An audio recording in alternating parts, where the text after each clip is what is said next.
বর্তমানে এনসিপির প্রথম সারির নেতা, আসলে শীর্ষ নেতা বলা উচিত তাকে, জুলাই সনদ ও গণভোটের রায় বাস্তবায়নের দাবিতে যিনি সংসদে এবং সংসদের বাইরে একই রকম সরব। বয়সে তরুণ হলো, যার মধ্যে অনেকেই একজন দক্ষ পার্লামেন্টারিয়ান, একজন খুব গুরুত্বপূর্ণ রাজনীতিবিদের ছায়া দেখেন, প্রকাশ দেখেন। আজ আমরা তার সঙ্গে বাংলাদেশের রাজনীতি, তার দলের রাজনীতির ভবিষ্যৎ, মানে অতীত বাদে সব রাজনীতি বিষয়ক নানা ধরনের বিষয় নিয়ে কথা বলবো। হাসনাত আব্দুল্লাহ, আপনি আমাদের সময় দিয়েছেন, সেই জন্য আপনাকে ধন্যবাদ, শুভেচ্ছা ও স্বাগত। তার আগে দর্শকদের জন্য মানে আমি আপনার জাতীয় নাগরিক পার্টি এনসিপির দক্ষিণাঞ্চলীয় মুখ্য সংগঠক এই পরিচয়টা দিতে চাই, এবং কুমিল্লা ৪ আসনে মাননীয় সংসদ সদস্য জনাব হাসনাত আব্দুল্লাহ, আপনি আমাদের সময় দিয়েছেন, সেজন্য আমাদের শুভেচ্ছা, কৃতজ্ঞতা, ধন্যবাদ। আপনাকেও ধন্যবাদ। আপনি অনেকদিন পরে দেশে আসছেন এবং আপনার সাথে কথা বলার সুযোগ হচ্ছে। আপনাকে অনেক বেশি স্বাগত জানাচ্ছি আজকের এই। আমরা রাজনীতি নিয়ে একটু যদি প্রথম প্রশ্নটা এরকম করি যে জনাব হাসনাত আব্দুল্লাহর কাছে রাজনীতি আসলে কি?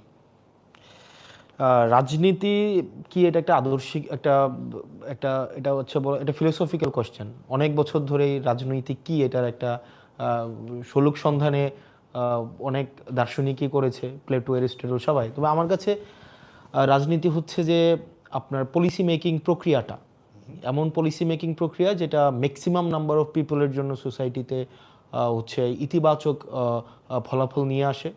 এবং যেই পলিসি মেকিং প্রক্রিয়ার মধ্য দিয়ে আপনি ক্ষমতা গ্রহণ করবেন এবং রাষ্ট্র নাগরিকের প্রতি যেই দায়িত্বগুলো পালন করবে এবং নাগরিক রাষ্ট্রের প্রতি যেই কর্তব্যগুলো পালন করবে, এই পুরো প্রক্রিয়াটাই হচ্ছে আমার কাছে রাজনীতি। এবং দিন শেষে সিদ্ধান্ত গ্রহণ প্রক্রিয়া, যেটার মধ্য দিয়ে যেই সিদ্ধান্ত গ্রহণের মধ্য দিয়ে সমাজের বেশিরভাগ মানুষের কল্যাণ সাধন হবে, সমতা প্রতিষ্ঠিত হবে। এবং এটার সাথে ক্ষমতা সরাসরি জড়িত। আপনি দিন শেষে ক্ষমতায় যেতে হবে। ক্ষমতা, এখানে আমি বলছি ক্ষমতা নেতিবাচক শব্দটা, মানে আমাদের প্র্যাকটিক্যাল বিভিন্ন রিজনের কারণে নেতিবাচক শোনা যায়, কিন্তু ক্ষমতার মধ্য দিয়েই হচ্ছে পলিসি মেকিং প্রক্রিয়া দিন শেষে ফিল্ডে বাস্তবায়ন করা যায়। তো রাজনীতি আমার কাছে এই সবগুলোর হচ্ছে একটার সাথে সম্পৃক্ত। ইন্টারেস্টিং। আমার কাছে মনে হয় যে আপনার রাজনীতিটা আমরা তো একটু বুঝতে চাই, আপনার অল্প সময়ের মধ্যেও আপনি এটা আসলে একটু বলছেন, কিন্তু আপনি ক্ষমতাটার উপরে জোর দিচ্ছেন। অন্য রাজনীতিবিদদের আমরা প্রায় শুনি যে না, ক্ষমতা আমার লক্ষ্য না, আমি আসলে ক্ষমতার জন্য রাজনীতি করি না, জনগণের জন্য রাজনীতি করি না। সেক্ষেত্রে আপনি একদম স্পষ্ট বলতেছেন যে না, এটার সাথে ক্ষমতা খুব সম্পর্কিত।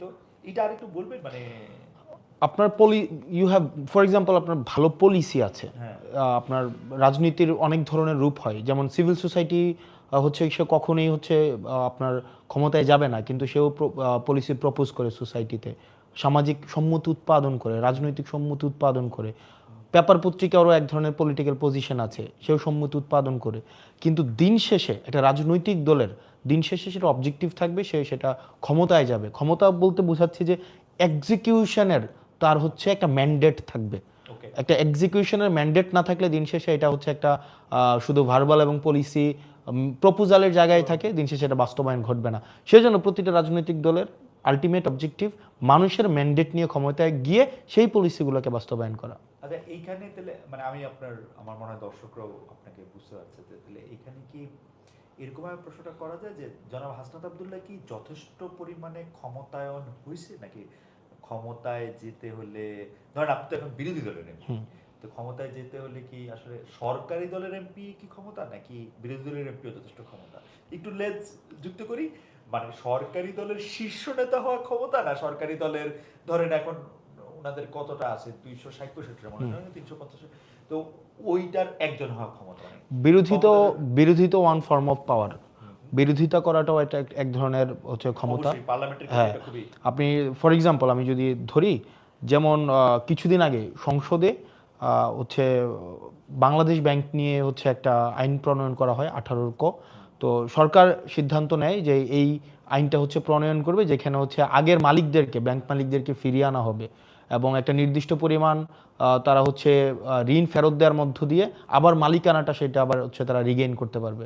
তো সেই জায়গা থেকে বিরোধী দল থেকে সেটার যথেষ্ট পরিমাণ হচ্ছে তত্ত্ব এবং তথ্যভিত্তিক বিরোধিতা করা হয়েছে এবং সংসদে প্লেস করা হয়েছে, যা ফলত সরকারকে তার অবস্থান থেকে ফিরে আসতে হয়েছে এবং এই আইনটিকে আবার পরবর্তীতে রিফর্ম করা হয়েছে। অবশ্যই, তো এটাও এক ধরনের ক্ষমতা, অবশ্যই এক ধরনের মানে খুবই গুরুত্বপূর্ণ ক্ষমতা, খুবই গুরুত্বপূর্ণ খুবই ক্ষমতা, গুরুত্বপূর্ণ অবশ্যই। কিন্তু আমার কাছে যদি প্রশ্নটা এখন এই জায়গায় আনি, দর্শকদের মধ্যে কেউ কেউ বলতে পারছেন যে আমাকে ভালো শোনা যাচ্ছে না। আমার মনে হয় যে আমরা চেষ্টা করছি এইটা ভালো যাতে একটু শোনা যায়। হাসনাত আব্দুল্লাহর সাউন্ড ঠিক আছে, কিন্তু আমার সাউন্ডটা নিয়ে আসলে দর্শকরা অনেক প্রশ্ন করছেন। আমি আমাদের যে কলাকুশলী আছেন তাদেরকে বলবো একটু পরীক্ষা করে দেখতে, যে এটা আমি বলতেছিলাম যে তাহলে কি আপনি রাজনীতির ক্ষেত্রে ক্ষমতায়নটার ক্ষেত্রে আপনি বললেন বিরোধী দলের ক্ষমতা আছে, সরকারি দলের ক্ষমতা আছে, তাহলে কি শুধু রাজনীতির ক্ষেত্রে সংসদ সদস্য হওয়াটাই ক্ষমতায়নের ইয়ারস্টিক, নাকি ধরেন উপজেলা চেয়ারম্যান, ইউনিয়ন পরিষদের চেয়ারম্যান তারাও আসলে ক্ষমতার মানে মানে কোন জায়গায় গেলে এটার আসলে ক্ষমতার ইয়েটা শুরু হয়, এইটা আপনি কি মনে করেন? এটা এই জায়গা হচ্ছে ডিসেন্ট্রালাইজেশন অফ পাওয়ার, হ্যাঁ, হ্যাঁ। এই জায়গা থেকে আসছে। কারণ এই ক্ষমতা তো কেন্দ্রভূত শুধুমাত্র যে গণ ভবনেই থাকবে, শুধু একটা ব্যক্তির কাছে থাকবে ব্যাপারটা এমন না। প্রত্যেকটা স্তরে স্তরে এই ক্ষমতাটাকে ডিসেন্ট্রালাইজ করে দেওয়া হয়, মাঠ প্রশাসন থেকে দেওয়া হয় কাগজে কলমে। মানে আপনি কি দেখতে পাচ্ছেন যে মানে তারা কি আসলে কি এটা সত্যি সত্যি ডিসেন্ট্রালাইজ, মানে একজন ইউনিয়ন পরিষদের যিনি চেয়ারম্যান আছেন বা উপজেলা পরিষদের যিনি চেয়ারম্যান আছেন, এটা কি যথেষ্ট পরিমাণে আপনি কি মনে করেন? না। থিওরিটিক্যালি অনেক বছর ধরে আমরা ডিসেন্ট্রালাইজেশন অফ পাওয়ার নিয়ে আমরা কথা বলছে, আমরা শুনেছি, কিন্তু এটার যেই প্রায়োগিক জায়গাটাই সেটা আসলে মূলত নয়। প্রায়োগিক জায়গায় দেখা যায় যে একটা নির্দিষ্ট অংশ, বিশেষ করে যদি দেখি মাঠ প্রশাসনের কয়েকটা পোস্ট খুব বেশি ক্ষমতাবান, সেই ক্ষেত্রে আবার দেখা যায় আপনার এমপির জায়গা থেকে আমাদের যদি তাত্ত্বিক আমাদের কিন্তু ক্ষমতা আইন প্রণয়ন করার কথা, কিন্তু সেই জায়গায় দেখা যায় আমাদের এমপিদেরকে কিন্তু অনেক বেশি হচ্ছে স্থানীয় বিভিন্ন অ্যাক্টিভিটিতে আমাদের প্র্যাকটিসের জায়গাটায় আমাদেরকে যুক্ত থাকতে হচ্ছে। তো উপজেলা চেয়ারম্যানের কাজগুলোও কিন্তু অনেক ক্ষেত্রে আমাদের করতে হচ্ছে, এটা প্র্যাকটিস, এটা হচ্ছে এবং মানুষও এভাবে ভাবছে, কারণ অনেক বছর ধরে যেহেতু এটা চলে এসছে।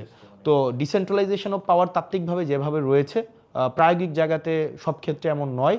তবে আমরা চাই এই ডিসেন্ট্রালাইজেশন অফ পাওয়ার প্রত্যেকের যেই ক্ষমতাটা আমরা যখন ইনস্টিটিউশনগুলোকে আমরা যথাযথভাবে হচ্ছে ফাংশনাল করতে পারবো, তখন এই যে পাওয়ারের চেক অ্যান্ড ব্যালেন্সটা হচ্ছে যথাযথভাবে হচ্ছে প্রয়োগ হবে।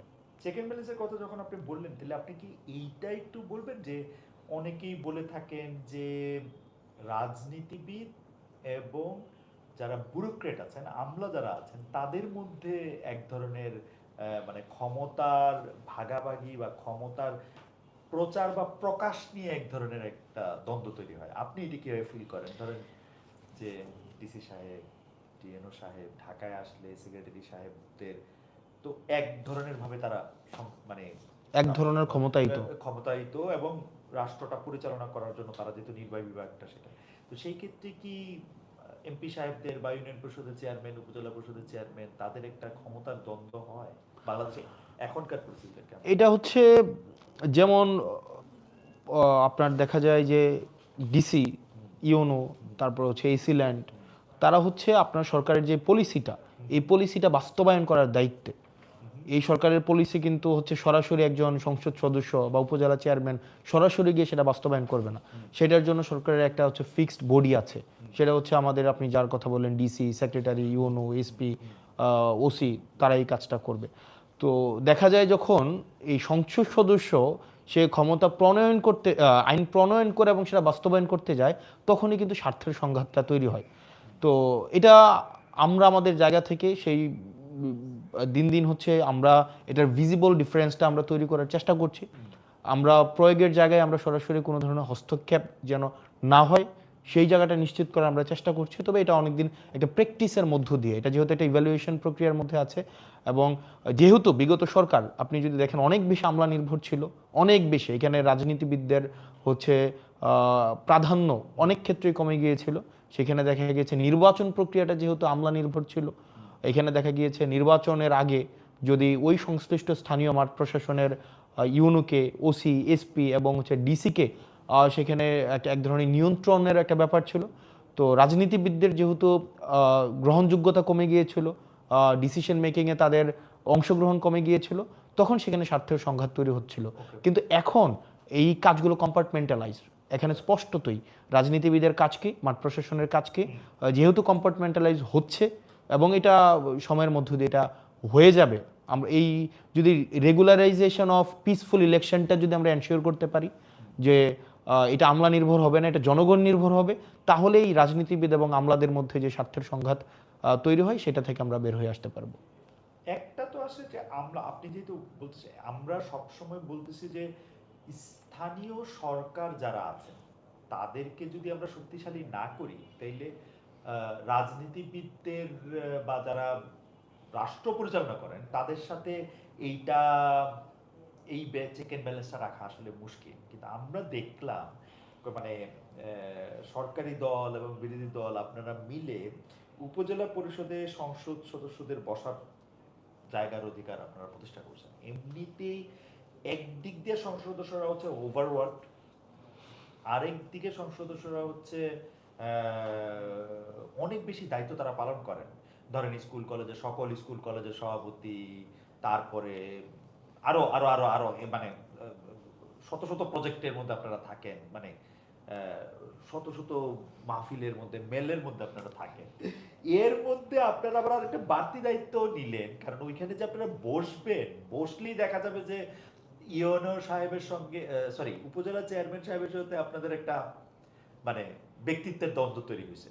এবং সেইটার ক্ষেত্রে অবশ্যই এমপিরা যেহেতু ডেফিনেটলি উপজেলা চেয়ারম্যানের থেকে তো তারা সব দিক দিয়েই বা ক্ষমতার দিক দিয়ে তারা উপরে আছে, তো সেইটা আপনারা আসলে কেন করলেন? মানে স্থানীয় সরকার কি আপনি মনে করেন না যে উপজেলা পরিষদের জায়গায় গিয়ে যদি এটা বসে একটু কম শক্তিশালী, নাকি আপনি কি মনে করেন এটা?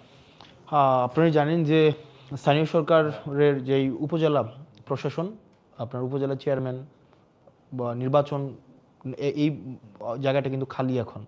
নির্বাচন না হওয়ার ফলে দেখা যাচ্ছে যে এক্ষেত্রে আপনার ইউনো অনেক জায়গায় হচ্ছে, অনেক উপজেলায় হচ্ছে সে প্রশাসকের দায়িত্ব পালন করছে এবং সে আবার ইউনোর দায়িত্ব পালন করতে হচ্ছে। এবং আপনি যদি দেখেন যে সরকারি অনেক কর্মকর্তাকে বিভিন্ন ইউনিয়নের চেয়ারম্যানের দায়িত্ব পালন করতে হচ্ছে।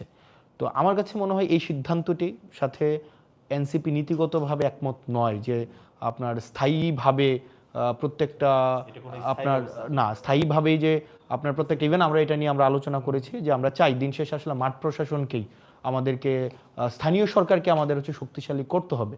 স্থানীয় সরকারকে শক্তিশালী করলে আমাদের ডিসেন্ট্রালাইজেশন পাওয়ার এনশিওর হবে। তো সেজন্য আমরা এই নির্বাচনের মধ্য দিয়ে পিছনে একটু বলবো যে একটু যদি আপনারা মানে একটু ইয়া থাকে, তাহলে আমরা এমপি সাহেবকে একটু ভালো শুনতে হবে, যদি একটু নড়াচড়া কম হয়। তো আমরা হচ্ছে আমাদের জায়গা থেকে আশা করি নির্বাচন রেগুলার প্রসেসের মধ্যে দিয়ে চলে আসলে এটা পার্মানেন্ট যেন না হয়, সেই জায়গাটি নিয়ে আমরা কথা বলবো। যে এই পার্মানেন্ট হলে যেটা অবশ্যই এখানে ডুয়েল অথরিটি তৈরি হবে আপনার হচ্ছে আপনার এটা আপনারা স্থায়ীভাবে এটা চাচ্ছেন না। আমরা পরবর্তীতে আমরা এটা নিয়ে নিজেদের মধ্যেও কথা বলেছি, কারণ আমরা তো আমাদের ম্যানিফেস্টোতে আমরা বলেছিলাম যে আমরা চাই স্থানীয় সরকার এম্পাওয়ার্ড হোক। স্থানীয় সরকার যত বেশি এম্পাওয়ার্ড হবে তত বেশি হচ্ছে অ্যাকাউন্টেবিলিটি এনশিওর হবে। তো সেই জন্য আমরা চাই, এবং আইন প্রণয়ন এবং আইন বাস্তবায়নের হচ্ছে ক্ষমতা, এটার মধ্যে যেন দৃশ্যমান পার্থক্য থাকে। তো সেই জন্য আমরা চাই রেগুলারাইজেশন অফ ইলেকটোরাল প্রসেসটা যখন শুরু হয়ে যাবে তখন এই ডুয়েল অথরিটি যেন ক্ল্যাশ না হয় কোনো উপজেলাতে, এবং নাগরিক সুবিধা যেন বাধাগ্রস্ত না হয়, সেজন্য এটার একটা গ্রহণযোগ্য সমাধান যেন হয়, সেটা নিয়ে এনসিপি অবশ্যই আমরা প্রস্তাব দিব। ওকে, ফেয়ার এনাফ। আমি একটু আপনার মানে এনসিপি মানে আপনার যে দল ন্যাশনাল সিটিজেন্স পার্টি, তার রাজনীতিতে একটু আপনার রাজনীতি থেকে আলাদা কিনা এটা আমি একটু বুঝতে চাই। কারণ এনসিপি যেহেতু পার্টি হিসাবে নতুন, সেহেতু মানে এনসিপি বললে আমরা আসলে কি বুঝি সেইটাও আমাদের কাছে নতুন। মানে এনসিপি মানে কি হাসনাত আব্দুল্লাহ? এনসিপি মানে কি নাসিরউদ্দিন পাটোয়ারি? এনসিপি মানে কি নাহিদ ইসলাম? এনসিপি মানে কি কারণ অনেক সময় অনেকগুলি ভার্সন আলাদা আলাদা করে আসে। এনসিপি মানে কি সার্জিস আলম? মানে এনসিপি মানেটা আসলে কি, এইটা আপনার কাছে কি মনে হয়? বা আপনার রাজনীতির সাথে আমি এটা খেয়াল করেছি যে আপনারা কিন্তু নিজেদের মতামত প্রকাশ করেন। এনসিপি এমন একটা প্ল্যাটফর্ম যে নিজেদের মতামত নিজেদের মতো করে প্রকাশ করতে আপনারা দ্বিধা করেন না। এইটা আপনাদের মধ্যে আমরা এটা দেখি, যেমন বিএনপির একজন নেতার কথা শুনলেই মোটামুটি ভাবে অন্য নেতারা কি বলবেন একই প্রসঙ্গে এটা বোঝা যায়, কিন্তু এনসিপির ক্ষেত্রে ঘটনাটা এরকম না। এই জন্য আমি বুঝতে চাই যে এনসিপি রাজনীতির সাথে হাসনাত আব্দুল্লাহ রাজনীতি কোনো পার্থক্য আসে কিনা, একটু বড় করেই বললাম ওকে, প্রশ্নটা। এনসিপি আসলে রাজনৈতিক অ্যাক্টিভিটি এটা একটা ইভ্যালুয়েশনের মধ্য দিয়ে গিয়ে তারপরে হচ্ছে একটা চিত্র আপনার মাথার মধ্যে ভেসে উঠবে। তবে এনসিপি যদি এক কথায় বলি, summation of the activity of Nahid, Hasnat, Sarjis, Asif, Nasiruddin Patwari and everyone involve in NCP, যা শুধুমাত্র মানে আইসোলেটভাবে শুধুমাত্র হাসনাত বা সার্জিস বা নাহিদ, নাসির, আসিফ ব্যাপারটা এমন না, সামেশন অফ এভরিওয়ানস অ্যাক্টিভিটি। তো এখন দেখা যাচ্ছে যে হ্যাঁ, এটা সত্য যে আমাদের রাজনৈতিক দল ১.৫ বছর হয়েছে, ১.৫ বছর, ১.৫ বছর এটা আমরা দল গঠনের মধ্য দিয়ে গিয়েছি। এখানে আমাদের মধ্যে নিজস্ব বোঝাপড়া বিভিন্ন অ্যাক্টিভিটির মধ্য দিয়ে তৈরি হয়, এবং সময়ের সাথে সাথে বিভিন্ন উপলক্ষের সাথে সাথে আপনি যদি গত ১ বছর আগে এনসিপির অ্যাক্টিভিটিকে আপনি দেখেন এবং ১ বছর পরের এনসিপির অ্যাক্টিভিটি দেখেন, আপনি দেখবেন অনেকটা এখন পলিসি ওরিয়েন্টেড, অনেকটা আমরা চাচ্ছি যে কনস্ট্রাকশনের দিকে যেতে, ওকে। এবং অনেকটা আমরা দেখা যাচ্ছে যে কিভাবে রাষ্ট্র বিনির্মাণের দিকে বেশি যাওয়া যায় সেই বিষয়গুলো নিয়ে আমরা চিন্তা করছি। এটা সত্য যে আমরা হচ্ছে যেহেতু বিভিন্ন স্ট্রিমের মানুষ একটা উপলক্ষের মধ্য দিয়ে একসাথে এসেছে, তো স্বাভাবিকভাবেই তার নিজস্ব মতামত, নিজস্ব পছন্দ, নিজস্ব দর্শন, নিজস্ব অ্যাক্টিভিটি তখন স্পষ্ট হয়েছে। এখন আমরা একটা প্ল্যাটফর্মে একটা উদ্দেশ্যে এবং কিছু অ্যাক্টিভিটি নিয়ে যখন আমরা কিছু মানুষ একসাথে পথ চলবো, তখন আলাদা আলাদা অ্যাক্টিভিটিগুলো না হয়ে তখন একটা ছবি আকারে তখন দেখা যাবে তৈরি হবে, এবং এই অ্যাক্টিভিটির মধ্য দিয়েই মূলত হচ্ছে এনসিপি বলতে আপনার মাথায় একটা ছবি ভেসে উঠবে।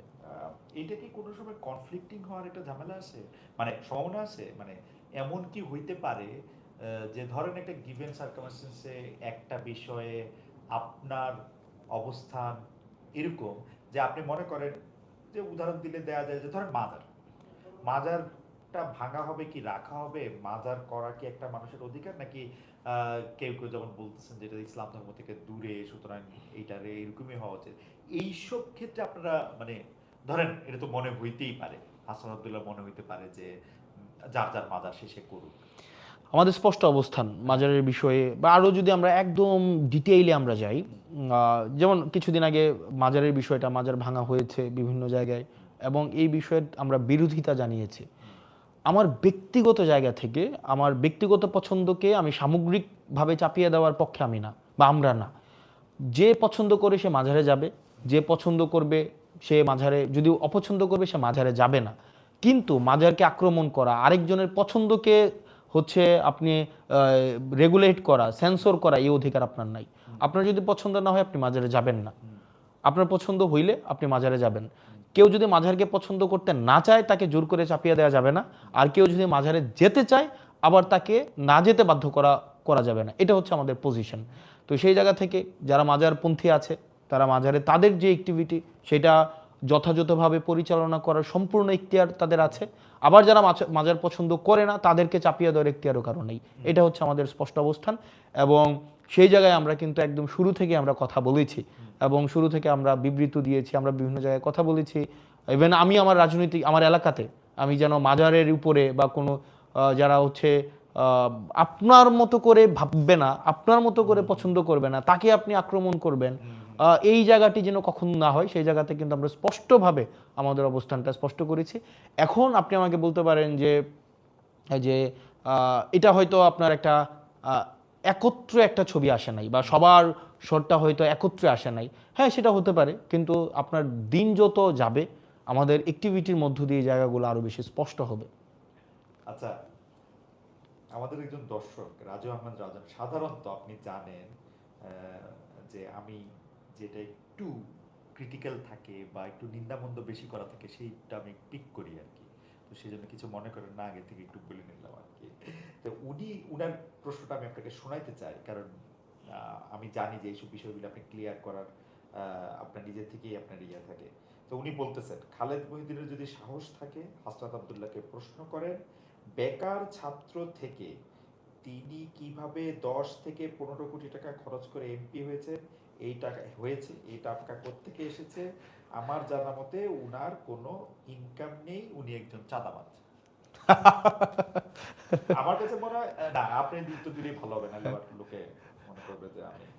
আচ্ছা, এটা হচ্ছে আহ, মানে প্রথমত হচ্ছে যে আমার ইনকাম হচ্ছে খুবই স্পষ্ট। আমার ইনকাম নিয়ে কখনোই লুকোচুরি ছিল না। হ্যাঁ, তবে এটা সত্য, আমার ইনকাম নাই। কখন? নির্বাচনের পরে আমার সরকারি বেতন ছাড়া আমার কোনো ইনকাম নাই। মানে আপনি আর পড়াচ্ছেন না, না? এখন আমি আমার আমার যেই কোর্সের সাথে আমার এখন হচ্ছে এবার এডমিশনে হয়তো আমি নতুন করে চুক্তি করতে পারি, কিন্তু নির্বাচন পরে, মানে নির্বাচন হচ্ছে আপনার 2026 সালের ফেব্রুয়ারির 17 তারিখ আমাদের শপথ হয়েছে। আমি সবাই জানে আমি 1,74,000 টাকা বেতন পাই এখন। মানে আমার 1,74,000 টাকা বেতন মাসে আসে। এটা হচ্ছে অগাস্ট মাস এই পর্যন্ত। এর বাইরে আমার আসলে কোনো ইনকাম নাই, এটা সত্য। কিন্তু এই নির্বাচনের পূর্বে আমার ইনকাম যদি আপনি দেখতে চান, হচ্ছে রাজু আহমেদ, জনাব রাজু আহমেদ, আমি আপনাকে বিনীতভাবে বিনয়ের সাথে বলবো আমার ইনকাম খুবই স্পষ্ট স্বচ্ছ। আপনি নেটে সার্চ করলে আমার ইনকাম পাবেন। তবে সেটা 2024-এর পরে না। আমার ইনকাম হচ্ছে আমি 2017 সাল থেকে আমি হচ্ছে আমি আমার ব্যক্তিগত আয় আছে, এবং আপনি এটা হচ্ছে আপনি খোঁজ নিতে পারেন, আপনি এটার অডিট করতে পারেন, এটা ট্যাক্স ফাইল আপনি পাবেন। এবং সেটা এমন না যে 2024 সালের ওই আন্দোলনের পরে এগুলো হয়েছে। আমি হুপ প্রকাশনী নামে একটা প্রকাশনী আছে, যেটা এখনও আছে, আমি সেখানে চাকরি করেছি, কাজ করেছি। প্যানাসিয়াতে আমি চাকরি করেছি, আমি ফোকাসে পড়িয়েছি, রেটিনাতে পড়িয়েছি। আমি হচ্ছে আমার নিজের প্রতিষ্ঠান স্কুল অফ এক্সিলেন্স আমার আছে, এবং আমি সেই প্রতিষ্ঠানের যে আমি ওনার, সেটা 2023 সালের জুন মাসে সেটার হচ্ছে ডিড আছে আমার, একদম দলিল বা ট্রেড লাইসেন্স সেটা 2023 সালের জুন মাসে আমার ট্রেড লাইসেন্স আছে। তো তার মানে হচ্ছে ইনকাম মানে সবসময় ছিল। তো এবার যেটা আসে যে উনি একটা প্রশ্ন, ওনার একটা জায়গা ছিল 10-15 কোটি টাকা নির্বাচন করতে লাগে। এটা অসত্য। মানে হয়তো লাগে 50 কোটি টাকা অনেকে খরচ করেছে, বা আপনার 100 তো কোটি টাকা। প্রধান যে মানে প্রধান যে আপনার প্রতিদ্বন্দ্বী হওয়ার কথা, উনি তো নির্বাচনেই ছিলেন না। উনার নির্বাচন করতেই মানে ওনার ঋণে আছে 100 কোটি টাকা, আমি সেটা বলছিলাম। অর্থাৎ উনি এবার নির্বাচনের জন্য অযোগ্যও হয়েছিলেন। অযোগ্য হয়েছে, কিন্তু নির্বাচনে তো ছিল। আমার প্রশ্ন হচ্ছে যে উনি যেটা বলেছেন 10 থেকে 15 কোটি টাকা যেই খরচের বিষয়টা, আমার নির্বাচন করতে আমার ব্যক্তিগত পকেট থেকে কোনো টাকা খরচ হয়নি, আমার ব্যক্তিগত পকেট থেকে। কিন্তু নির্বাচন করতে খরচ হয়েছে যেই খরচ মানুষ নিজে দিয়েছে, এবং এটা খুবই স্পষ্ট। আমি আমি আমি আপনার ক্যাম্পেইনে তো আমি কাউর থেকে কেউ আপনার কোনো কিছু অফার করলে এটা আপনি মানা করে দিতেন, মানুষ দিছে কেন? না, আপনি তাহলে না, আপনি দেখবেন ওপেন ক্যাম্পেইনে, আর আমি আপনাকে তাহলে দেখাইতে পারবো, ওপেন ক্যাম্পেইনে আমাকে হচ্ছে মানুষ টাকা দিয়েছে, কেউ 50,000, কেউ 1 লাখ। বেশিরভাগ সময় এগুলি ফেরত দিছেন আমি দেখছি। কিছু কিছু ক্ষেত্রে হয়তো ফেরত দিয়েছি, কিন্তু আপনি দেখবেন আমাদের হচ্ছে, এবং হিসাবও আছে, বিদেশ থেকে কেউ 1 লাখ। এবং আমি অনলাইনে কোনো ফান্ড রেজ করিনি আমার নির্বাচনে, আমি অফলাইনে ফান্ড রেজ, অর্থাৎ আমি একটা প্রোগ্রাম করেছি, ওই প্রোগ্রামে এসে মানুষ অংশগ্রহণ করেছে। তো স্বাভাবিকভাবে আমাদের নির্বাচনে মনে খরচের লিমিট ছিল 43 লাখ টাকা। মানে একজন 43 লাখ টাকা খরচ করতে পারবে, বা 37 লাখ টাকা মনে হয় খরচ করতে পারবে। 40 মানে কনস্টিটিউয়েন্ট ভেদে একটু এদিক সেদিক, হ্যাঁ। অর্থাৎ 10 টাকা করে পার ভোটার, 10 টাকা করে। আমার ভোটার ছিল 4,13,000 ভোটার ছিল। তো এটা প্র্যাকটিক্যালি আসলে পসিবল না যে আমার হচ্ছে 4,13,000 10 টাকা করে 40 লাখ টাকা। আমরা দেখিয়েছি 43 লাখ টাকা, এবং পার্লামেন্টে এটা নিয়ে কথাও বলবো। এটা কারণ সংসদ সদস্যরা মিথ্যা বলেই পার্লামেন্টে ঢুকে, একদম এটা মানে এটা নিয়ে বলবো। আচ্ছা, এখানে না, ইনস্ট্রুমেন্টাল নির্বাচনে কিছু ইনস্ট্রুমেন্টাল কস্ট আছে, এটা সত্য। ইনস্ট্রুমেন্টাল কস্ট, যেমন এবার পোস্টারিংয়ে কোনো ইনস্ট্রুমেন্টাল কস্ট ছিল না। যেমন বেশিরভাগ ক্ষেত্রে ইনস্ট্রুমেন্টাল কস্ট কোথায় লাগে, যেমন আপনি ক্যাম্পেইন করাতে আপনি 500 লোক নিয়ে আপনি ক্যাম্পেইন করবেন, তারপর যে মানুষকে খাওয়াবেন। আর কেউ যদি ভোট কিনতে চায় সেটা তো ডিফারেন্ট বিষয়। এবার আসেন আমার জায়গায়, এই জায়গাগুলো হচ্ছে নির্বাচনের খরচের খাত। এবার আমার জায়গায় আসেন, আমি নির্বাচনে কোনো একটাও আমি বড় সমাবেশ করি নাই, আমি ছোট ছোট উঠান বৈঠক করেছে, এবং উঠান বৈঠকের খরচ ওই এলাকার যে উঠান বৈঠক করেছে ওই এলাকায় খরচ হয়েছে। তারপরে হচ্ছে আমি মানে কাউকে ওই যে ভোট কেনার তো প্রশ্নই আসে না, মানে ভোট কেনার যে টাকা দিয়ে ভোট কেনা। এবং আমার নির্বাচনের বা আমার রাজনীতির যে জায়গাটা বলেন, আমার রাজনীতির একটা গুরুত্বপূর্ণ জায়গা হচ্ছে cost effective politics. Until and unless আপনি রাজনীতির খরচ যদি কমাইতে না পারেন, আপনি কোনোভাবেই দুর্নীতির বাইরে থাকতে পারবেন না। ফর এক্সাম্পল, এইটা হইলো আপনি একদম মানে কি বলবো, হেডলাইন করার মতো একটা কথা, রাজনীতির খরচ যদি কমানো না যায় তাহলে দুর্নীতি কোনোভাবেই বন্ধ করা যাবে না। রাজনীতির খরচটা কি পপুলার ডিমান্ড, মানে লোকে কি এমপি হাসনাত আব্দুল্লাহ এই খরচটা করুক এটা চায়? মানে দেখেন আমি যদি বলি একদম শুরু থেকে আমার একটা কথা ছিল, আপনি ফ্রিতে ভোট দিলে আপনি ফ্রিতে সার্ভিস পাবেন, ওকে, ফ্রিতে ভোট দিবেন ফ্রিতে হ্যাঁ, সার্ভিস free নেবেন, service, সিম্পল। absolutely. কিন্তু বেশিরভাগ ক্ষেত্রে যেটা হয়, আমার নির্বাচনে যদি 10 কোটি টাকা আমার ইনভেস্ট করতে হয় বা 15 কোটি টাকা ইনভেস্ট করতে হয়, মানে আমি ইনভেস্ট করলাম নির্বাচনে, কি কি খরচ করলাম, আমি হয়তো এলাকার হচ্ছে ওই কর্মীদেরকে টাকা দিলাম, আমি হচ্ছে ধরেন ভোট কিনলাম, আগের রাতে টাকা পাঠাইলাম, সিনজি পাঠাইলাম, অটো পাঠাইলাম, খাওয়ার খরচ দিলাম, তাহলে কিন্তু নির্বাচনের পরে আমার প্রথম যেই টার্গেটটা হবে সেটা হচ্ছে প্রত্যেকটা কাজের থেকে আমি হচ্ছে কমিশন খাবো, প্রত্যেকটা কাজ থেকে আমাকে কমিশন খাইতে হবে। এবং হচ্ছে দেখা যাবে ওই মসজিদের টাকা আসবে 10 লাখ টাকা, আমি এখান থেকে টাকা খাবো, আমার পিআইইউ থেকে টাকা খাবো, ইঞ্জিনিয়ার থেকে টাকা খাবো, পোস্টিং প্রমোশনের টাকা খাবো, নিয়োগ থেকে টাকা খাবো। যেমন আমাদের এমপিদের কিন্তু কিছু নিয়োগেরও আমাদের কিছু, আমরা উপদেষ্টা থাকি নিয়োগ বোর্ডের, ওগুলা থেকে আমি টাকা খাবো। এখন দেখা যাবে এটা একটা ভিশিয়াস সাইকেল, মানে এই সাইকেল থেকে আপনি এসকেপ করতে পারবেন না। Absolutely, এই সাইকেলটাকে ব্রেক করাই ছিল আমার প্রথম টার্গেট। সেজন্য আমি একদম ফ্রম ডে ওয়ান, আমি যখন সিদ্ধান্ত নিয়েছি আমি নির্বাচন করব, আমার ছিল আমি যদি 500 ভোটও পাই আমি টাকা খরচ করব না, একদম ফ্রম ডে ওয়ান, যে আমার টাকা ছাড়া। এখন আপনি প্রশ্ন করতে পারেন যে আপনার টাকা খরচ হয় নাই, কিন্তু টাকা মানুষ খরচ করবে, আমার জন্য মানুষ খরচ করছে, এখন তাকে আমি ফ্রিতে সার্ভিস দিই।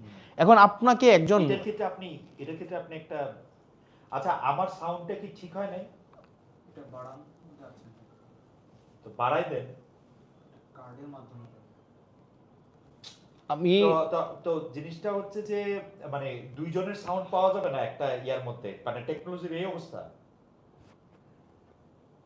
যাই হোক, আমি আমি আমি যেটা বলি, আমি এই জায়গাটা যদি একটু আমি- স্পষ্ট করি, আমি আমি একটু প্রশ্নটা করি, তাহলে এটা একটু বোঝা যাওয়ার একটু জায়গা, যে এটা কি একদম পাওয়া যাচ্ছে না? পাওয়া যাচ্ছে একটু কম।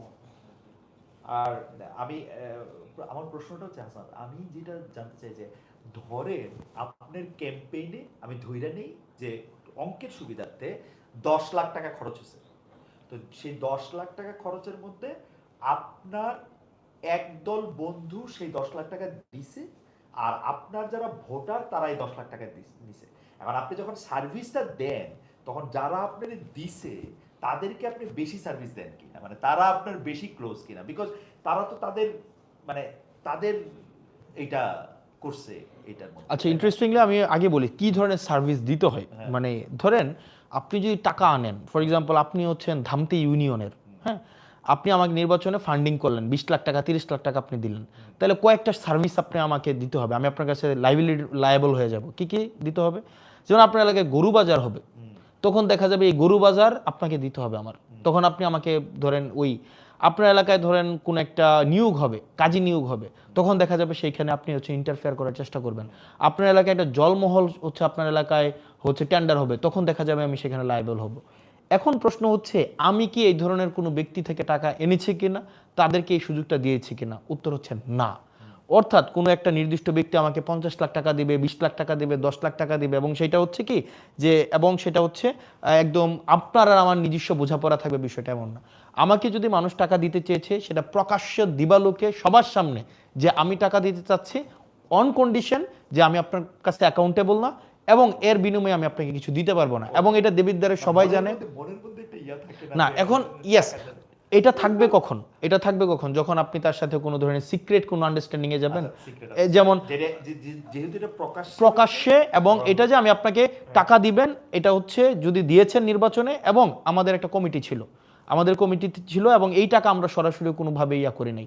এবং আমরা বেশিরভাগ ক্ষেত্রে আমার নির্বাচনে যেটা করেছি, instead of receiving liquid money, আমরা বলেছি ওকে ফাইন, আপনি আপনার এলাকার দায়িত্ব নেন, আপনি আপনার এলাকার হয়তো ধরেন এই প্রোগ্রামটা করেছেন, ওখানে খাওয়ার দায়িত্ব দেন, অথবা এটার হচ্ছে ব্যানারটা করে দেন, অথবা চেয়ারগুলো দিয়ে দেন, সিম্পল।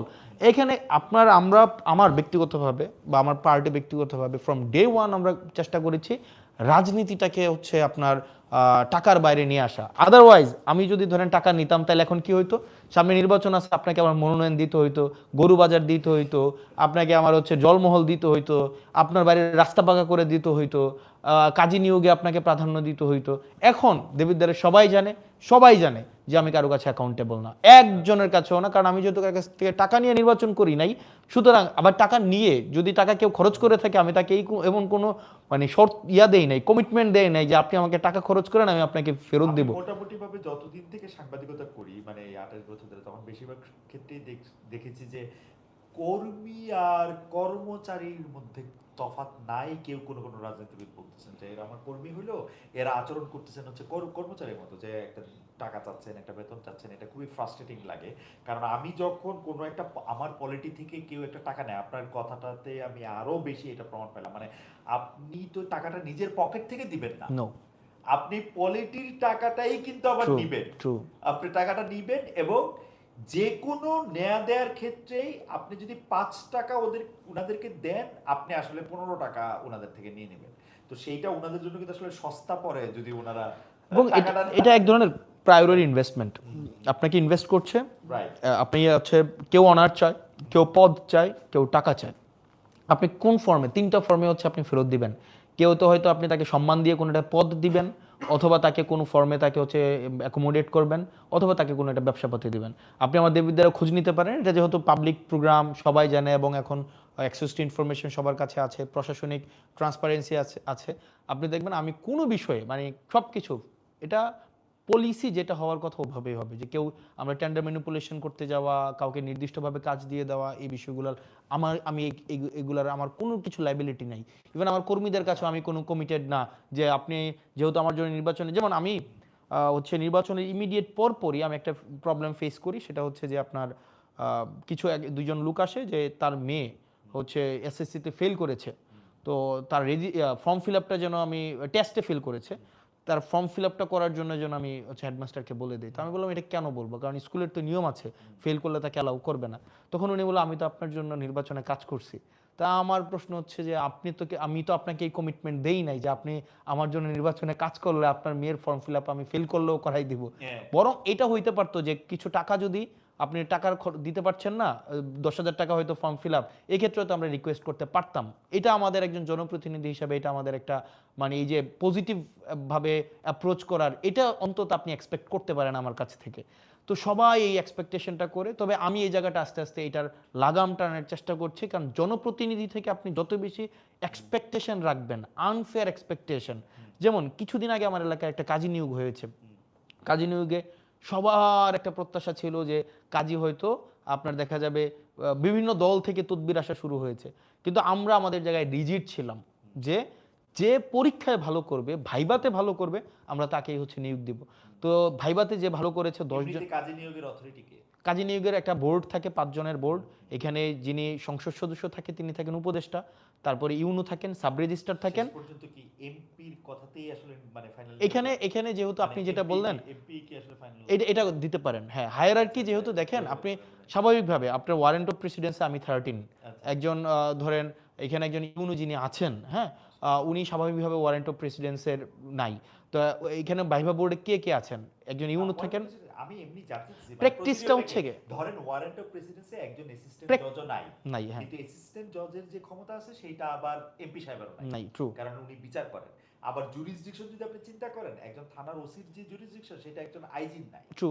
মানে এইভাবেই কিন্তু হ্যাঁ, এটা হচ্ছে কি অনেক বছর ধরে প্র্যাকটিস হয়ে আসছে, কারণ এটা যেহেতু আমাদের রেজুলেশনে যাবে। না আমি জাস্ট ক্লিয়ার করি, তো দেখা গিয়েছে যে আপনার স্বাভাবিকভাবেই এমপি যেটা চায় স্বাভাবিকভাবেই এটা হয়ে থাকে, কিন্তু আমরা এটা চাই না, কারণ এটা প্র্যাকটিস। থিওরি হওয়ার কথা ছিল কি, বা আদর্শিক জায়গাটা কি হচ্ছে, একদম আইডিয়াল সিচুয়েশনে যে ক্যাপাবল তাকে 5 জন মিলে হচ্ছে রেফার করবে, কারণ এটা 5 জনেরই সিগনেচার লাগবে। সাব রেজিস্ট্রার সিগনেচার করবে, সংশ্লিষ্ট ইউনিয়নের চেয়ারম্যান সিগনেচার করবে, এমপি সিগনেচার করবে এবং ইউনো সিগনেচার করবে। আমরা ওই ভাইবা বোর্ডে যে সবচেয়ে ভালো করেছে তার কোনো রেফারেন্স ছিল না, আমরা তাকে রেফার করেছি। তো সেই জায়গা থেকে, কারণ আমি কারো কাছে অ্যাকাউন্টেবল না, ইভেন আগামী বছর যদি মানুষ আমাকে ভোট নাও দেয়, যে অনেকে হয়তো ভাবছিল হয়তো যে হয়তো কিছু ইলিসিট সুবিধা সে আমার কাছ থেকে পাবে, সে হয়তো ভাবছে যে হাসনাত ভাইয়ের ভোট দিয়ে হয়তো ভুল করছি, আমাকে তো কোনোভাবে অ্যাকোমোডেট করছে না, আগামী বছর ভোট না দিলে জনপ্রতিনিধিত্ব করব না। এর মানে এই না যে আমার একদম লাইবিলিটি আছে যে আমাকে নির্বাচিত হইতেই হবে আবার টাকা খরচ করে, এই ধরনের কোনো বাধ্যবাধকতা নাই। ইন্টারেস্টিং। মানে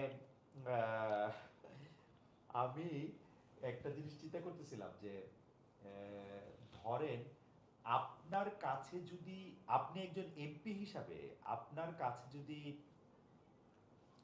ইয়াগুলি এইভাবে থাকে, তাহলে কিন্তু আপনাকে বিতর্কিত করাও আসলে খুব সহজ। সহজ, ডেফিনেটলি।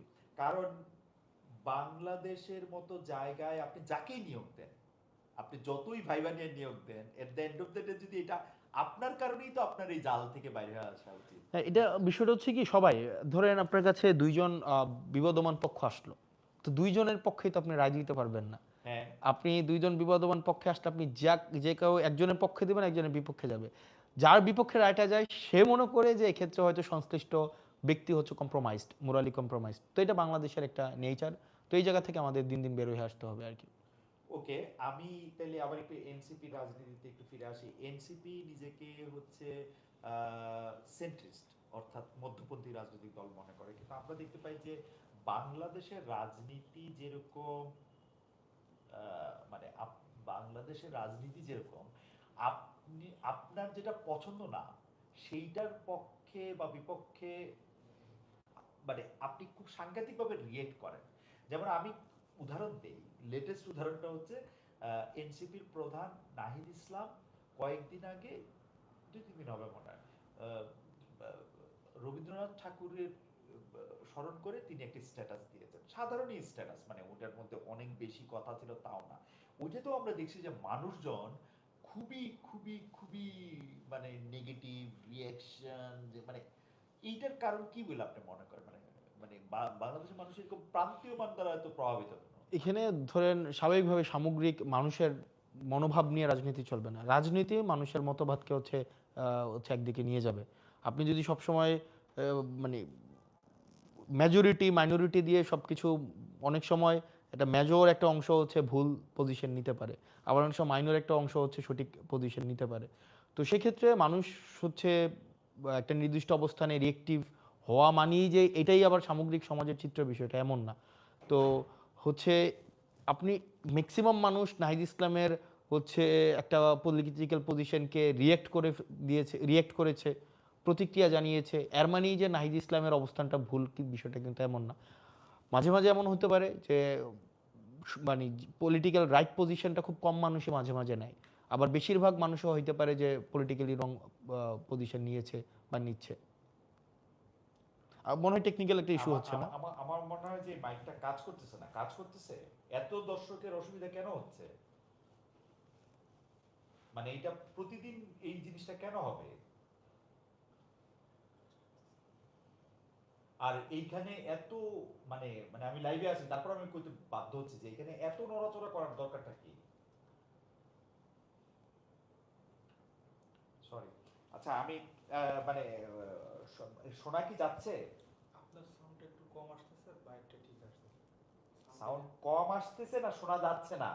শোনা যাচ্ছে কিন্তু একটু কম পরিমাণ। আচ্ছা, আমি যেটা বলতে চাইছিলাম যে এইটা আপনারা রাজনীতির ক্ষেত্রে ঠিক করবেন, কিন্তু কয়েকটা ইস্যুর ক্ষেত্রে, যেমন আপনি এখানে যখন আসবেন তখন একটা বিষয় অনেকেই আপনার কাছে জানতে চেয়েছেন যে নারীর অধিকার, নারীর মর্যাদা, নারীর শিক্ষা, এমনকি যারা মানে আহ, নারীর জীবিকা, ওটার ক্ষেত্রেও আপনারা বা আপনার দল কি ভাবছেন আসলে?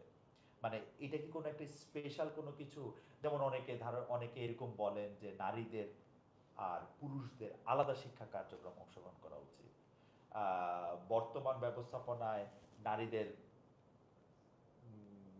ঘরে থাকলে আরেকটু বেশি আমি ভালো হয়। আমি ভেবেছিলাম যে আপনি প্রশ্নতে এটা এটা করবেন যে হ্যাঁ, নারীদেরকে আপনারা শিক্ষার হচ্ছে সুযোগ দিবেন কিনা, কর্মসংস্থানের অনুমতি দিবেন কিনা। রাইট আমি রাইট রাইট। ভেবেছিলাম অনেক এটা। অনেক অনেক না, এই এরকমই কোশ্চেনটা কাছাকাছি। Seriously problematic. ওরকম অনেক কোশ্চেনটা কাছাকাছি। Seriously problematic. হ্যাঁ। প্রথম প্রশ্ন হচ্ছে আপনি কে তাদেরকে দেওয়ার। হুম। কারণ এখানে তো হচ্ছে মানে আপনি যখন এভাবে একটা অথরিটেটিভ জায়গায় আপনাকে নিয়ে যান, যে আপনি পুরুষ হিসাবে আপনি হচ্ছেন মানে আপনি আপনি তো খুবই সাংঘাতিকভাবে খুবই সাম্যবাদী কথা বলতেছেন যে আপনি কে? না আপনি এখানে জানেন হচ্ছে যে বাংলাদেশে না সিচুয়েশনটা না একটু ডিফারেন্ট, দিস ইজ মানে হাউ, খুবই না পুরুষতান্ত্রিক। দিস ইজ, আপনি জানেন যে আপনি যে জোটে আছেন সেই জোটের নেতৃবৃন্দের মধ্যে থেকেও এরকম ধরনের কথা না অনেক শোনা যায়। সেই জোটের নেতৃবৃন্দে আর হচ্ছে আদৌ এটা তো আমাদের রাজনৈতিক কোনো জোট না, সিম্পল। মানে এখানে আদর্শিক কোনো জোট না। সরি আদর্শিক কোনো জোট না, হ্যাঁ, সরি। নির্বাচন। এখানে বিষয়টা হচ্ছে যে এটা নির্বাচনী জোট। আমরা প্রথম প্রশ্ন হচ্ছে যে নারীর শিক্ষা, নারীর কর্মসংস্থান, নারীর হচ্ছে তার হচ্ছে সামগ্রিক যে অধিকার, এই বিষয়ে যে আমরা পুরুষকে প্রশ্ন করি আপনারা দিবেন কিনা, এই প্রশ্নটা হাইলি প্রবলেমেটিক। প্রথমত হচ্ছে একটা নারী স্বনির্ভর একটা বিষয়, নারী একটা স্বকীয় বিষয়, এবং তার মতামত গ্রহণের সিদ্ধান্ত, কর্মসংস্থানের সিদ্ধান্ত, শিক্ষার সিদ্ধান্ত সে তার নিজের মতো করে নেবে। এবং এখানে হচ্ছে আমরা এনসিপি নারী পুরুষ এইভাবে দেখি না, নাগরিক আকারে দেখি। আমি যেই সুযোগ সুবিধা পাবো একটা নারীও সেই ধরনের সুযোগ সুবিধা পাবে। এবং অবশ্যই ইভেন আমরা আমাদের জায়গা থেকে আমরা মনে করি এখানে সমানভাবে শিক্ষা, স্বাস্থ্য, কর্মসংস্থান, এই অধিকারগুলো নাগরিক আকারে সবাইকে সমানভাবে এনশিওর করতে হবে। এবং এটা এনসিপি এক্ষেত্রে দৃঢ়ভাবে কমিটেড। অর্থাৎ প্রথম প্রশ্নই তো আমরা এখানে, আপনি পুরুষ আকারে যে আপনি নিজেকে প্রথমেই একটা মানে এই যে সুপিরিয়র সেটা জায়গায় পুরুষ নিয়ে যান, আকারে না। এক্ষেত্রে আমরা না, না, এইটার সাথে আমরা সাবস্ক্রাইব করি না। অফকোর্স নট আব্দুল্লাহ, আপনি খেয়াল করেছেন যে নারীরা কোন ধরনের পোশাক পরবে এইটা নিয়ে এক ধরনের রাজনৈতিক বিভাজন সৃষ্টি হয়। তো এবং সেই ক্ষেত্রে এনসিপি কোন দিকে আছে, যেমন ধরেন আমি মনে করি যে এনসিপি আছে হচ্ছে এই দিকে, যার যেই পোশাক, যার যেটা মনে হয় সে সেটা পরবে। অবশ্যই আপনার হ্যাঁ, নারী যেই সেটাই। পোশাকে স্বাচ্ছন্দ্য বোধ করবে সে সেটা সে পরবে। সেই পোশাকে। সেটা এখন পরবে। ওই নারীদের আমরা অনেকে বলি যে শালীনতার পোশাক, হুম। তারপর হচ্ছে সভ্য পোশাক। এখন এই যে শালীনতা এবং সভ্যতার এই আইডিয়াটা হচ্ছে স্বাভাবিকভাবে নিয়ন্ত্রণ করে দেয় ক্ষমতা।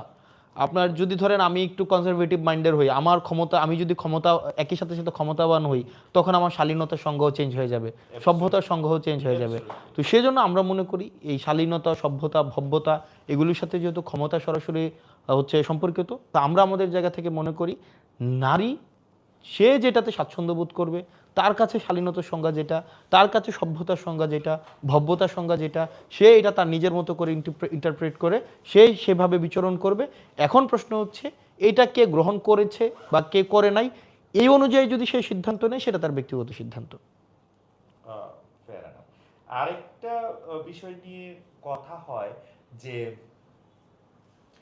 এনসিপির, আমি আচ্ছা এনসিপিটা আমি একটু বাদ রাখি, সেটা হলো যে জনাব হাসনাত আব্দুল্লাহ কি রাজনীতি দিয়ে মানুষের ব্যক্তি জীবনের সমস্যা সমাধান করতে পারেন কিনা, অর্থাৎ একজন কৃষকের, একজন শ্রমজীবী মানুষের সমস্যার সমাধান রাজনীতি দিয়ে করা সম্ভব কিনা, মানে আপনি প্রবলেম সলভ করেন আমি দেখেছি, কারণ আমি আপনার ভিডিও বা আপনার পিআর টিম যেগুলো আপ করে সেগুলো আমি দেখেছি যে আপনি কোনো একটা জায়গায় যাচ্ছেন, চারজন মানুষ চারটা সমস্যা নিয়ে আসছেন, আপনার যেটা যেখানে যদি কোনো জায়গায় ফোন করার হয়, কোনো জায়গায় যদি, এগুলো আপনি করেন। কিন্তু এটা তো একটা আপাত সমাধান। আমি বলতে চাইছি হচ্ছে যে যাদেরকে আপনি চোখে দেখতে পাচ্ছেন না, আপনার তো একটা বিরাট কনস্টিটিউয়েন্সি যেটার মধ্যে হচ্ছে 40 লাখ আপনার ভোটার, 40 লাখ না 4 লাখ, 4 লাখ 4 4 লাখ লাখ ভোটার, মানে 70,000। 8 লাখ মানুষ কিন্তু মোটের হুম উপর, কারণ হুম। বাচ্চাদের ভোট থাকে না, শিশু সহ 8 লাখ। এই যাদেরকে আপনি দেখতে পাচ্ছেন না তাদের সমস্যারও আপনি মানে তাদের প্রতিদিনের জীবনের সমস্যার সমাধানে রাজনীতিবিদ হাসনাত আব্দুল্লাহ একটা ভূমিকা রাখতে পারতেছেন কিনা। একটা আমার প্রশ্ন হচ্ছে এটা রাজনীতি দিয়ে সমাধান করা যায় কিনা। উত্তর হচ্ছে রাজনীতি ছাড়া এই নাগরিক সমস্যার সমাধান করার কোনো দ্বিতীয় কোনো উপায় নেই। এটার হচ্ছে আপনি একটা অথরিটেটিভ বা এটার হচ্ছে একটা মিলিটারি কোনো সিস্টেমে এটার সমস্যার সমাধান করা বা অ্যাডহক ভিত্তিতে সমস্যার সমাধান করা সম্ভব না। আপনি যে উদাহরণগুলো বলেছেন যেমন কৃষির একটা কথা বললেন।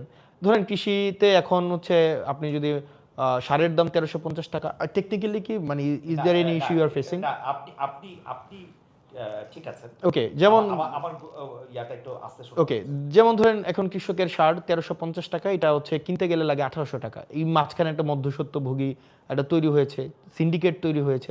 সেটাকে সমাধান করার জন্য আপনার অবশ্যই রাজনীতি লাগবে। কিছুদিন আগে আপনার এসএসসি পরীক্ষার রেজাল্ট দিয়েছে। এখন এসএসসি পরীক্ষার রেজাল্টে দেখা গিয়েছে আমাদের একটা ঠিক আছে ফাইন, ওকে, এসএসসি পরীক্ষাটা রেজাল্ট দিয়েছে। তো এসএসসি পরীক্ষাটার রেজাল্টে একটা উল্লেখযোগ্য সংখ্যক শিক্ষার্থী ভালো করেছে, একটা উল্লেখযোগ্য শিক্ষার্থী হচ্ছে খারাপ করেছে। এখন এই শিক্ষাক্ষেত্রের একটা ইতিবাচক পরিবর্তন আনার ক্ষেত্রে এটাও কিন্তু পলিসির সাথে রিলেটেড, এবং এই পলিসিটাও কিন্তু রাজনৈতিকভাবেই গ্রহণ করা হয়। আপনি every problem coming up from the society comes with solution, and that comes from actually politics. আমি বলতে চাচ্ছি যে ধরেন আহ, আহ, কুমিল্লায় আপনার যে সংসদীয় এলাকা, সেইটার একটা বড় সমস্যা কৃষক এবার ফেস করলো যে ওর আলু সে হিমাগারে রাখতে পারছে না, 2-3টা কারণে রাখতে পারছে না। এক হচ্ছে মানে হিমাগার ব্যবস্থাপনায় বিদ্যুৎ না থাকা একটা বড় কারণ হচ্ছে। আবার যতগুলি হিমাগার থাকা দরকার ততগুলি হিমাগার নাই। তো সেই ক্ষেত্রে তার ব্যক্তিগত সমস্যাটা হচ্ছে হিমাগার নাই কেন হুম। এখন, বা তার সাথে আরো 10 জন কৃষকের সমস্যা। এইটা একজন রাজনীতিবিদ এরকম সমস্যার সমাধান কিভাবে করে? কারণ এরকম সমস্যা নিশ্চয়ই কুমিল্লার ওই অঞ্চলে 8 লাখ জনগণ যেখানে আছে, প্রতিদিন বিভিন্ন ফেজে ধরেন 6,000 সমস্যা হইতেছে। এইটা একজন সংসদ সদস্যের পক্ষে এটাকে কেমনে মানে গুরুত্ব দেওয়া সম্ভব, প্রায়োরিটি করা সম্ভব, বা আপনি এটা কিভাবে ডিল করেন? এখন এখন এখন এটা তো অবশ্যই স্বাভাবিকভাবেই আপনি যেটা বললেন যে একজন সংসদ সদস্যর এটা কিভাবে ডিল করে। তো প্রথমত হচ্ছে যে এই যে ধরেন আপনি বললেন হিমাগার নাই, বা হিমাগার হচ্ছে একজন কাজ করতে পারছে না, কাজ বিদ্যুৎ নাই। করতে পারছে না, বিদ্যুৎ নাই। তো সেই ক্ষেত্রে তো আমাদের মানে একজন পলিসি মেকার হিসেবে what we expect from us, আপনি তো এক্সপেক্ট করেন we will be coming up with better solution, better implementable হচ্ছে আপনার যেটাকে ইমপ্লিমেন্ট করা যায় এরকম পলিসি নিয়ে আমরা আসবো। তো আমরা তো সেটা নিয়ে এসেছি, যেটা সামগ্রিক শুধু একজন না, একটা সামগ্রিক সমাজ ব্যবস্থা সামগ্রিক সমস্যাটাকে আসলে মূল শেষে অ্যাড্রেস করে। যেমন বিদ্যুৎ সমস্যাটা কিভাবে সমাধান করা যায়, গ্যাসের সমস্যাটা কিভাবে সমাধান করা যায়, এটা আপনি না, আমার কৌতূহলটা ছিল, আমি প্রশ্ন একটু বড় করে হ্যাঁ। বুঝতে পারবেন প্রেক্ষাপট। আমার কৌতূহলটা ছিল যে ধরেন আপনার কাছে তো 6,000 সমস্যা আসতেছে, আপনি একটা মানুষ হিসাবে আসলে সময় 24 ঘন্টা হিসেবে আপনি ডিলই করতে পারবেন আসলে 60টা সমস্যা। তখন আপনি প্রায়োরিটাইজ করেন কেমনে? কারণ বাংলাদেশ তো একটা সমস্যারই দেশ। আপনার কাছে সকল সমস্যা আসছে ধরে নিয়ে আমি ধরে নিচ্ছি যে 6,000 সমস্যার মধ্যে আপনি 60টা হয়তো আপনার পক্ষে হিউম্যানলি ডিল করা সম্ভব, বাকিগুলো আপনি সেক্ষেত্রে আপনি প্রায়োরিটি করার ক্ষেত্রে আপনি কোনগুলিকে গুরুত্ব দেন বা কোন বিষয়গুলিকে গুরুত্ব দেন? আচ্ছা, এলাকা ভিত্তিতে যেই সমস্যাগুলো বেশিরভাগ আসে সেই সমস্যাগুলোর সাথে একজন এমপির সরাসরি সরাসরি সম্পর্ক নাই। মানে যেটা যদি বলি পলিসি জায়গা বাদে, যেমন সবচেয়ে বেশি সমস্যা আসে এলাকা থেকে মেডিকেল রিলেটেড ইস্যু। যেমন আমার এখানে হসপিটাল রিলেটেড ইকুইপমেন্টসের প্রবলেম, ডাক্তারদের হচ্ছে আপনার দেখা যায় সংখ্যাগত সমস্যা, তাদের রুগীর তুলনায় সংখ্যা কম। তারপরে যে প্রবলেমটা আছে সেটা হচ্ছে রাস্তাঘাটের যে সমস্যা। তো আমি আমার জায়গা থেকে এই সমস্যাগুলোকে আমরা হচ্ছে ডিউ দেওয়ার মাধ্যমে আমরা সংশ্লিষ্ট মিনিস্ট্রিতে সেটাকে অবহিত করি যেন এই বিষয়গুলোকে সমাধান করা হয়। এবং প্রায়োরিটি সেট করার ক্ষেত্রে স্বাভাবিকভাবেই আমার প্রথম প্রায়োরিটি হচ্ছে আপনার হচ্ছে এই যে মেডিকেল ইস্যুস, দ্বিতীয় প্রায়োরিটি হচ্ছে ইনফ্রাস্ট্রাকচার, তারপরে একই সাথে সাথে এডুকেশন। তো মোটা দাগে এই 3-4 ভাগে ভাগ করলেই মূল সমস্যাগুলো হয়ে যায়। তারপরে তো ব্যক্তিগত বিভিন্ন প্রবলেম থাকে, সেটাকে ব্যক্তিগত পর্যায়ে বিভিন্নভাবে সমাধান করতে হয়। সেটার আসলে কোনো এক ধরনের কোনো মানে একদম একটা ইউনিভার্সাল কোনো ফরম্যাট নাই, বা ইউনিভার্সাল কোনো ট্যাবলেট নাই মানে যে, বা কোনো ওষুধ নাই যে এইটা দিয়ে 1 চামচ এরে 2 চামচ করে দিয়ে না, এটা সমাধান করা আমি যাবে। জানি যে এটা নাই, কিন্তু আমার কৌতূহলটা ছিল যে আপনার প্রায়োরিটি করার ক্ষেত্রে আপনি আসলে কোন বিষয়গুলি গুরুত্ব দেন সেটা আমরা একটু বুঝতে, মানে এটা কি বেশি লোককে এফেক্ট করে যেটা, সেটা আপনি যেটা ইয়েস, বললেন, বেশি লোককে যেটা এফেক্ট করে, ইয়েস, যেটা ইমিডিয়েট আসলে কোনো রেসপন্স করা দরকার সেটা, সেগুলি নানা ধরনের ফ্যাক্টর দিয়ে আপনি এটা বিবেচনা করেন। ইয়েস।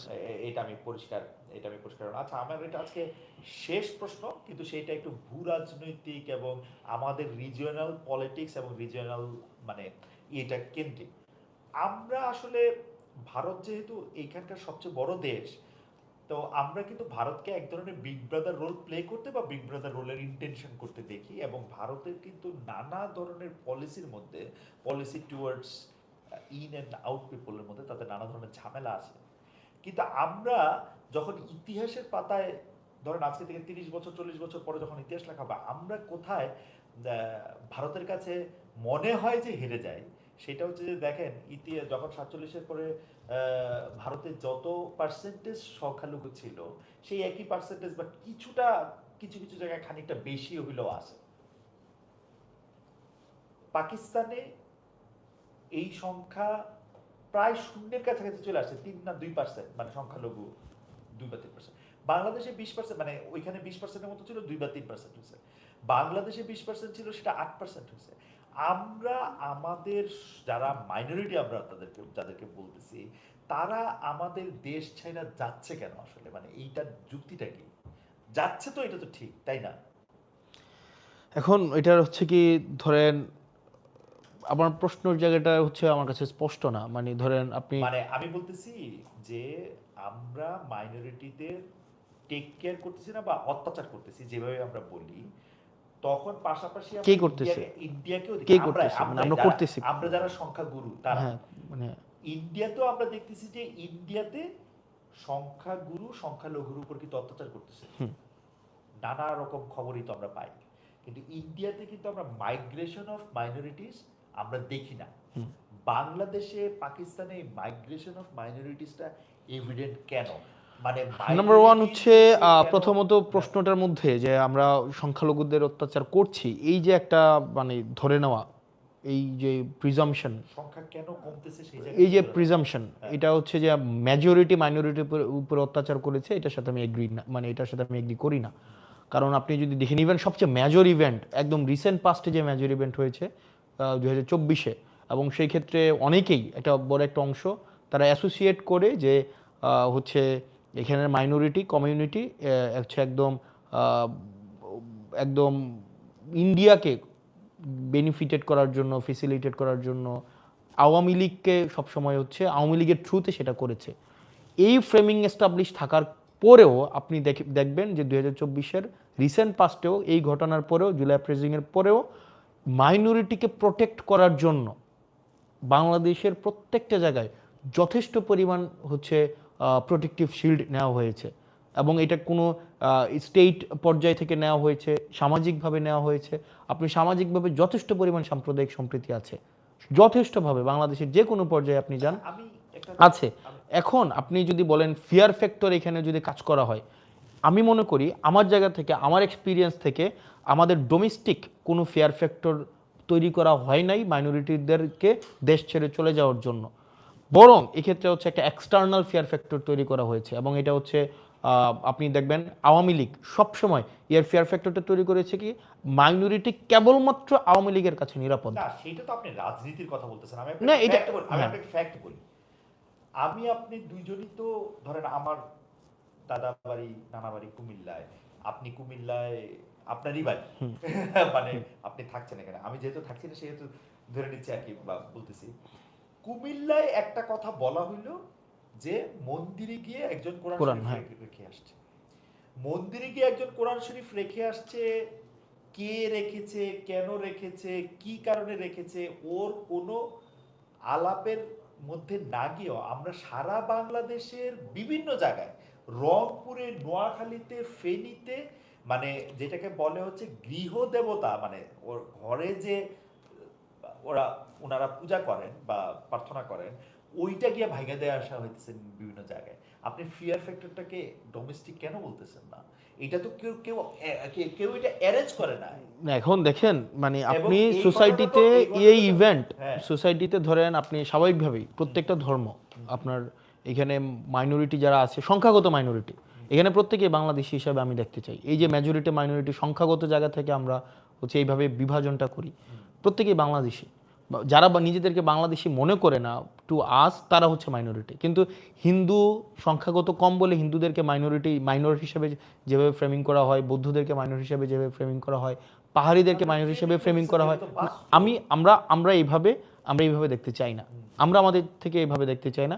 বরং এই বিভাজনের ঊর্ধ্বে উঠে আমরা বরং এই সাম্প্রদায়িক সম্প্রীতি বজায় রেখে অতীতে যে ঘটনাগুলো ঘটেছে, এবং সেটাতে হচ্ছে আপনি যেটা বললেন যে এখানে স্টেট কোনো কোনো ক্ষেত্রে পলিটিক্যাল পার্টি পেট্রোনাইজড, এখানে হচ্ছে ভীতি তৈরি করা হয়েছে, কিছু কিছু এক্সটার্নাল ভীতি তৈরি করা হয়েছে, সেগুলো যেন আর না ঘটে, বরং এখানে প্রত্যেকটা হচ্ছে মানুষ, প্রত্যেকটা ধর্মের মানুষ, বর্ণের মানুষ, সে যেন এখানে ওন ফিল করে থাকতে পারে, সেটার জন্য যথাযথভাবে আমরা চাই এই পরিবেশটা তৈরি হোক। অতীতে আমরা মানে আপনার টকশো শুরুতেই যে বিষয়টি এসেছে যে অতীতের যে ঘটনাগুলো যেখানে একটা আনইজিনেস তৈরি করেছে, সোসাইটির মধ্যে হারমোনি যেটা নষ্ট করেছে, সেটির জন্য পুনরাবৃত্তি আর না ঘটে, সেই জায়গাগুলোতে হচ্ছে আমরা সচেষ্ট থাকা উচিত আমাদের। আমি মোটা দাগে দুইটা ঘটনার কথা বলি। একটা তো হচ্ছে যে একজনকে কবর থেকে তুলে তাকে পুড়িয়ে দেওয়া, একজন হচ্ছে পালাগান করার জন্য তাকে জেলে নিয়ে দেওয়া, আরেকটা আপনি দেখবেন যে মানে এই ব্যাপারগুলিকে আপনি আসলে কিভাবে বলবেন যে মানে ওর কথা ও বলতেছে, ওর এটা শুনতেছে, কিন্তু আমরা তো ঘোষণা দিয়ে ওকে কবর থেকে তুলে নিয়ে আসে পুড়ে ফেলতে দেখতেছি। এইগুলিকে আসলে আমরা কিভাবে আসলে আমরা এটা প্রোটেক্ট করব? রমজান মাসে একজন লোক কেন দিনের বেলা খাচ্ছে, কেউ গিয়ে আইসে তাকে কান ধরে উঠবোস করাচ্ছে? মানে আপনি কোথাকার কোন ধর্মের মধ্যে আপনি এই জিনিস পাইছেন? মানে ধর্মের কোথাও কোন নাই বইতে, না এখন। ধর্মের এই কোন জায়গায় এই আপনি জায়গায় এই অ্যাক্টিভিটিগুলোর মানে এই অ্যাক্টিভিটিগুলোর অ্যাডভোকেট হিসেবে কি আপনি আমাদেরকে মানে না না ভাবছেন না নাকি? না, আমি আপনার কাছে ওকে, একটা লেটস, সমস্যার সমাধান চাচ্ছি, ইয়েস, যে এটা আপনি কিভাবে করবেন সেটা আমি বলেন। আপনি করছেন বা আপনি অ্যাডভোকেসি করতেছেন, আমি নো উল্টাটা বলতেছি যে আপনার মধ্যেও তো আমি সেই হেল্পলেসনেস দেখি, যে এই ঘটনা তো আপনি নো পছন্দ করেন না। নো অফকোর্স নট, হ্যাঁ, অফকোর্স নট, এবং সেইটা এটাকে আপনি আমরা কিভাবে, মানে কোনোভাবে এটা অ্যান্ড্রেস করি না। প্ল্যানটা কি, মানে এটা কিভাবে আপনি? ওকে ফাইন, প্রথমত হচ্ছে এটা যেটা হয়েছে যে ল অ্যান্ড অর্ডার সিচুয়েশন না থাকাটা, ল অ্যান্ড অর্ডার সিচুয়েশন খারাপ হওয়ার হচ্ছে ফলাফল হিসেবে আমরা এই সোসাইটিতে এই প্রবলেমগুলো আমরা দেখেছি। ল অ্যান্ড অর্ডার সিচুয়েশন এখানে যে যখন নাগরিক মনে করবে যে আমি আমার একটা অপকর্মের জন্য আমার শাস্তির মুখোমুখি হতে হবে না, যখন এই ধরনের এক ধরনের পরিবেশ তৈরি হবে, তখন হচ্ছে এই ঘটনাগুলো ঘটবে। তো সেই জায়গা থেকে আমরা ল অ্যান্ড অর্ডার সিচুয়েশন, নির্বাচিত সরকার এসছে, আপনার একটা সিভিল সোসাইটি হচ্ছে প্যাট্রোনাইজ একটা গভর্নমেন্ট আমরা দেখেছি, ইন্টারিম গভর্নমেন্টটা যেটা। তো আমরা ল অ্যান্ড অর্ডার সিচুয়েশনটাকে যত আইডিয়াল আমরা করতে পারবো, এই ধরনের ইস্যুগুলোকে আমরা হচ্ছে অ্যাড্রেস করা আমাদের তত বেশি সহজ হবে। এবং দিন শেষে এই যে মেজরিটি মাইনরিটির এই ফ্রেমে আসলে যদি দেখা হয়, এই প্রবলেমগুলো দিন শেষে স্থায়ীভাবে সমাধান হবে না, বরং আমাদের এগুলাকে সবাইকে অ্যাকোমোডেট করে তারপর হচ্ছে এই সমস্যার সামগ্রিক অ্যাপ্রোচ প্রয়োজন। যে মাইনরিটি মেজরিটি এই বাইনারি সেট করে শুরুতেই যখন আপনি একজনকে মাইনরিটি হচ্ছে, আমার চোখে কিন্তু মাইনরিটি একটা গ্রুপই শুধু, সেটা হচ্ছে কোটিপতিরা। কোটিপতি, ইয়েস, কোটিপতিরা হচ্ছে মাইনরিটি, যারা হচ্ছে মেজরিটির ঘাড়ে চড়ে সবচেয়ে বেশি সুবিধা আদায় করে। যাই হোক, আমরা একদম শেষ পর্যায়ে চলে আসছি। আমি দুই একটা, আপনার যদি অনুমতি দেন, দুই একটা কমেন্ট এনি কোশ্চেন প্লিজ। না, কোশ্চেন না, কমেন্ট। একজন কয়েকটা কমেন্ট দিতে, আপনি যদি দ্রুত একটা রেসপন্ড করেন। একটা হচ্ছে এরকম, হাফিজুল ইসলাম শাওন, উনি বলছেন, হাসানুল্লাহ ছোট ভাই তুমি হঠাৎ চুপ হয়ে গেলে কেন ছোট ভাই? তোমার গলার আওয়াজ আর আগের মতো নাই। আগে গাড়ি অনেক উঠেছে, এখন নানান ফ্ল্যাটে থেকেছো, কয়েকদিন পরে কি জমিতে সামিয়ানা টানাবো? আমি এটা আসলে বুঝি নাই, কিন্তু আমাদের রিসার্চ টিমের একটা কাছাকাছি একটা প্রশ্ন আছে, যেটি হচ্ছে যে আপনি ভালো বক্তা, দক্ষ বিতার্কিক, জুলাই আন্দোলনে গত 2 বছর জাতীয় রাজনীতিতে, বিগত জাতীয় নির্বাচনে এনসিপির পক্ষে আপনি অনেক সরব ছিলেন, পার্লামেন্টেও আপনাকে আসলে অনেক বেশি কথা বলতে শুনি, কিন্তু গত কয়েক মাসে, বিশেষ করে 2-1 মাসে মিডিয়ার শিরোনাম দেখতে স্পষ্ট হয় আপনাকে সে সরব দেখা যাচ্ছে না, যতটা সরব দেখা যাচ্ছে নাসিরুদ্দিন পাটোয়ারি, সার্জিস আলম সহ আপনাদের অন্যান্য নেতাদের। এটার কি কোনো স্পেসিফিক কারণ আছে? না, এখানে আমরা সবাই সরব ইন ডিফারেন্ট ফর্ম। আচ্ছা, পলিসি নিয়ে কাজ করছি, এখানে হচ্ছে নিজেকে প্রস্তুত করছি, এখানে আমাদের কাজ তো কম্পার্টমেন্টালাইজ। তো সবাই আমরা জুলাই পদযাত্রা আমরা সারা দেশব্যাপী গিয়েছি, সরব ইন ডিফারেন্ট ফর্ম। আচ্ছা, 4-5 দিন আগে আপনি শুনছেন কিনা জানি না, একটু আলাপ প্রসঙ্গে বলি, এটা ঠিক প্রশ্ন আছে। একটা পডকাস্টে সার্জিস আলম, জনাব সার্জিস আলম এরকম বলেছিলেন যে অন্তর্বর্তী সরকার গঠনের সময় ছাত্রনেতাদের মধ্যে উপদেষ্টা হওয়ার জন্য 4 জনের নাম প্রস্তাব করা হয়েছিল, যেখানে প্রথম নামটি ছিল নাহিদ ইসলাম, দ্বিতীয় সার্জিস আলম, তৃতীয় হাসান আব্দুল্লাহ, চতুর্থ আসিফ মাহমুদ সজীব ভুঁইয়া। কিন্তু সার্জিস আক্ষেপ করে বলেছেন অতীতে ছাত্রলীগ করার কারণ দেখে মূলত তাকে বাদ দেওয়া হয়, সেখানে 3 নম্বরে থাকা হাসান আব্দুল্লাহকে বাদ দিয়ে আসিফকে কেন উপদেষ্টা করা হলো? এখানে হচ্ছে প্রথমত হচ্ছে আমি যেহেতু এখানে বাদ দেওয়া না দেওয়া এই জায়গাগুলোতে এই আলাপগুলো আমার কাছে এটা অপলাপ মনে হয়। কারণ তখনকার প্রয়োজনীয়তার ভিত্তিতে, তখনকার সামগ্রিক প্রয়োজনীয়তার ভিত্তিতে যারা বেশি মনে হয়েছে যে পলিটিক্যাল, যারা বেশি পলিটিক্যালি কন্ট্রিবিউট করতে পারবে বা সামগ্রিক ব্যবস্থাপনার সাথে যারা সবচেয়ে বেশি সংযুক্ত, তাদেরকে নেওয়া হয়েছে। এটার সাথে আমি আসলে ওই অর্থে মানে কোনো ধরনের মানে সমস্যা, সুবিধা অসুবিধাভাবে মানে প্রয়োজন বোধ করি না এখন। মন্তব্য বা প্রশ্ন এটা শেষ, যে বসুন্ধরার বিরুদ্ধে কথা বলার জন্য আপনাকে মানে আপনার উপরে কি কোনো ঝামেলা এসছে? আপনি কি কোনো বিপদে পড়েছেন? আপনি কি কোনো এতে পড়েছেন কিনা, এটা অনেকে জানতে চান। পাশাপাশি এটাও জানতে চান যে আপনার যে বসুন্ধরার বিরুদ্ধে লড়াই, এটা কি বসুন্ধরাকে আপনি পিক করেছেন এরকম করে, নাকি আপনারা সবাই মিলে বা এনসিপি সকল ধরনের এই এর বিরুদ্ধে আপনারা কথা বলবেন? আমি শুরুতে বলেছি, রাজনীতিটাকে যদি আপনি হচ্ছে বর্জুয়াদের, ব্যবসায়ীদের বাইরে নিয়ে আসতে পারেন, এটা আসলে খুবই ডিফিকাল্ট হচ্ছে ইতিবাচক পলিসি। কারণ এই সংসদেও আমাদের এই যে 300 জন আছে, এখানেও বিভিন্ন ব্যবসায়ীর প্রতিনিধি হিসেবে এই সংসদে আছে। এবং দেখা যায় কি আপনার নির্বাচনে দেখা যায় বিভিন্ন ব্যবসায়িক প্রতিষ্ঠান ফান্ড করে 20 কোটি, 50 কোটি, 10 কোটি, 30 কোটি। তার মানে আপনি ওর রিপ্রেজেন্টেটিভ হিসাবে আপনি ওই সংসদে থাকবেন, তার পারপাস আপনি সার্ভ করবেন। ওই প্রতিষ্ঠান ফ্রেন্ডলি হচ্ছে আপনি হচ্ছে পলিসি আপনি মেক করবেন। এবং দেখা গিয়েছে কি বসুন্ধরার যে মিডিয়া, আপনি নিজে মিডিয়ার মানুষ, আপনি জানেন এটা এক ধরনের, এটা হচ্ছে পুরা মিডিয়াকে যেভাবে হচ্ছে আপনার নিয়ন্ত্রণ করে বা একটা এক ধরনের প্রপাগান্ডা সেল হিসেবে পরিণত হয়েছে, মূলত হচ্ছে আমাদের লড়াইটা সেটার বিরুদ্ধে। আপনার বসুন্ধরা হচ্ছে কর্মসংস্থান নিশ্চিত করে, সেটা ডিফারেন্ট আলাপ, কিন্তু মিডিয়াকে যেভাবে কুক্ষিগত করেছে এটাকে কোনোভাবে আসলে মিডিয়া বলা যায় না। যেমন বসুন্ধরার বিরুদ্ধে পার্লামেন্টে কথা বলার কারণে আমার 80 ঘন্টায় আমার বিরুদ্ধে 99টা হচ্ছে নিউজ করা হয়েছে। এবং ব্যক্তিগত হুমকি দামকি এগুলো তো রেগুলার ইভেন্ট, এগুলো নিয়ে আসলে ওইভাবে পাত্তা দেওয়ার মতো আমি কিছু মনে করি না। কারণ এটা করবে, তাদের কাজ এটা করা, আর আমাদের কাজ এটার যৌক্তিক বিরোধিতা অব্যাহত রাখা। বসুন্ধরার মিডিয়া যেগুলো রয়েছে এগুলো হচ্ছে দেখবেন হচ্ছে এই এই বসুন্ধরার ভূমি দখলের বিরুদ্ধে কখনো কথা বলবে না, ধর্ষণের বিরুদ্ধে কথা বলবে না।